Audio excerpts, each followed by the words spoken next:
Hey, welcome back. I'm Harpoon, and today I'm going to be showing you what it's like to live in the crew quarters on board a cruise ship.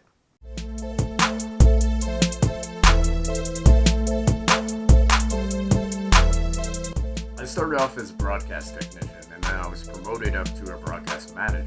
This is all part of the entertainment department. Since I've done both positions, today I'm going to be able to show you a couple of different types of tech cabins that I lived in comparison to a few different types of manager cabins that I lived in for this position. So let's get to it.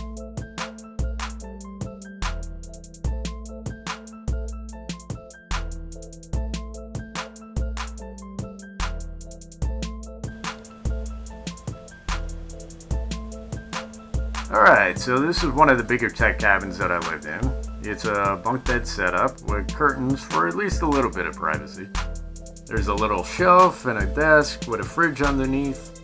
This was basically our setup for watching TV. The fridge was usually tripled what it is here. Believe it or not, we were able to squeeze 23 people in here for a cabin party one night.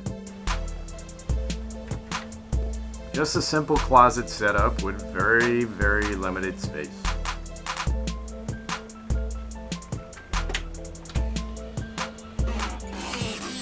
The bathroom is just big enough for basic needs.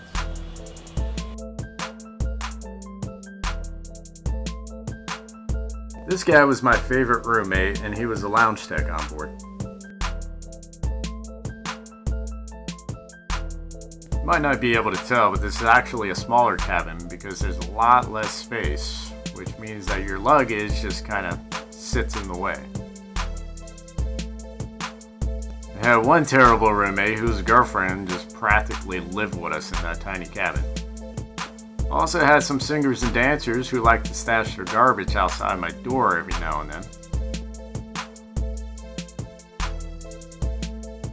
One ship had no room for 2 techs when we signed on, so they just threw us in a guest cabin for a week. Believe me, it's not as great as it sounds.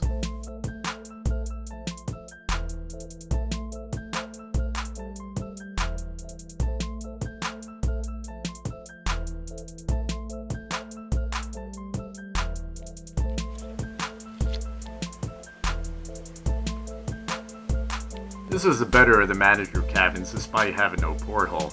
It was a much bigger bed, nice lighting, big desk space, a few shelves, a few closets. The best part was not having to share.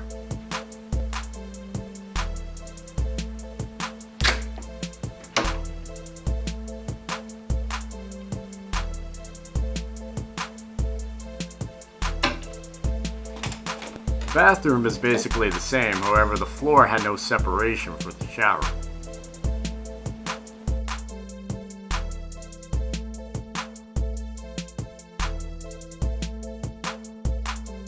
Even though it had a porthole, it was worse due to terrible bedding, issues with the bathroom, and an extremely noisy area of the ship.